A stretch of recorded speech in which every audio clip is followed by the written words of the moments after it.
یہاں ہمارے لیے سیکھنے کی بات کیا ہے؟ ہم یہاں خدا نے ابراہیم علیہ السلام کو یہ کام تو اسی وقت جب انہوں نے اللہ کے کو کہا تھا کہ اے اللہ دل کا اطمینان چاہتا ہوں، تو اسی وقت اللہ کہہ سکتا تھا کہ جاؤ ایک قبرستان کے اندر وہاں مردہ زندہ کر کے دکھا دیتا، اسی وقت بھی وہاں پر جو ہے وہ یہ کام ہو سکتا تھا۔ پرندے اسی وقت بھی آ سکتے تھے، اسی وقت ان کو حلال کر کے 4 ٹکڑے کیے جا سکتے تھے۔ یہ جو اتنا لمبا ٹائم اللہ نے لیا کہ پہلے انہوں نے پرندے ڈھونڈے، اس کے بعد جا کے ان کو ہلایا، اس کے اندر کئی دن لگے ہوں گے، اس کے بعد یہ اللہ نے کیا کیا کہ پروسیس سے گزارا ابراہیم علیہ السلام نے۔ ایک پورے پروسیس سے گزرنے کے بعد، پریکٹیکلی ان کو گزارنے کے بعد ان پر یہ ثابت کیا، ان کے دل کو اطمینان دیا کہ ایسے زندہ کرتا ہوں، ورنہ اتنے لمبے پروسیس کی ضرورت نہیں تھی۔ پریکٹیکلی ان کو یہ ساری چیزیں کروانے کی ضرورت نہیں تھی، یہ تو 2 منٹ میں ہو سکتا تھا خدا کی طرف سے۔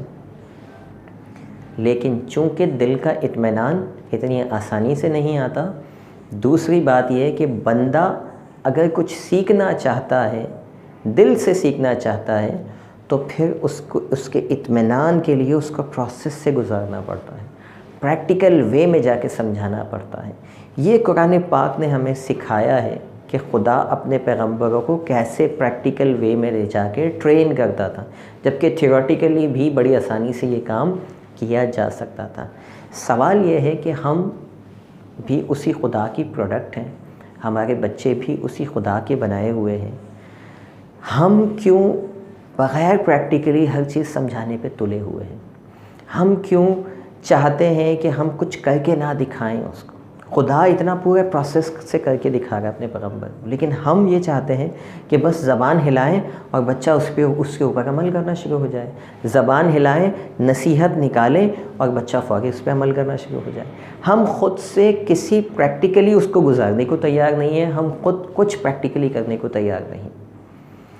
حسنین کریمین رضی اللہ تعالیٰ عنہ، حضرت امام حسن اور حسین رضی اللہ تعالیٰ عنہ، اللہ کے رسول صلی اللہ علیہ وسلم کی بارگاہ میں کئی سال انہوں نے گزارے، سارا بچپن رسول پاک صلی اللہ علیہ وسلم کی بارگاہ میں گزرا۔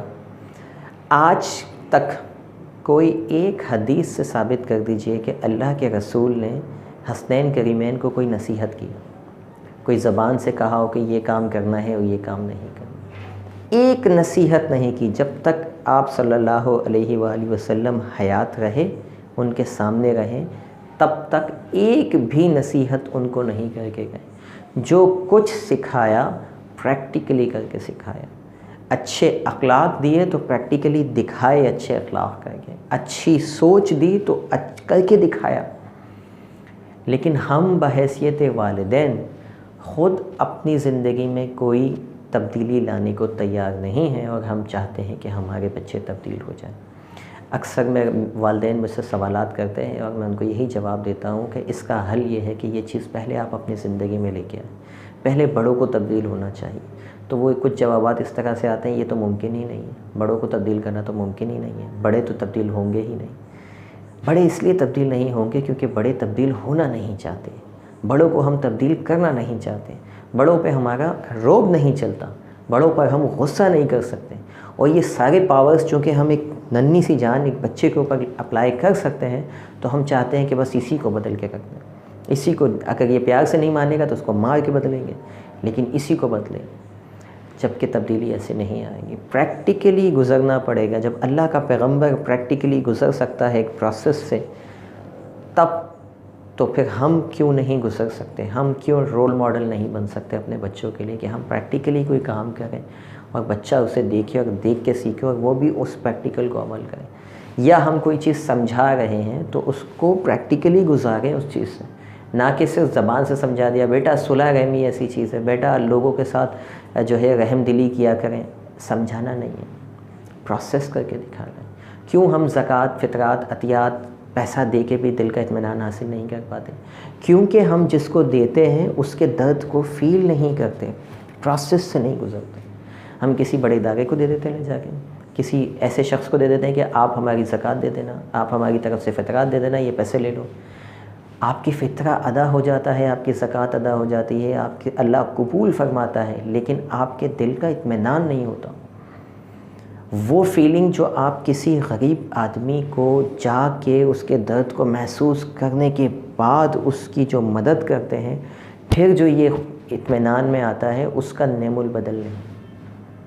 کوشش کیجئے اس واقعے سے، قرآن پاک کے اس واقعے سے کچھ ریفلیکشنز لیجئے اور اپنی زندگی میں اس چیز کو لے کے آئیے۔ پریکٹیکلی اپنے بچوں کو چیزوں کو سمجھانے کی کوشش کیجئے، ان کو پروسیس سے گزاریں، نہ کہ صرف وربلی جو ہے آپ ان سے بات کرتے ہیں۔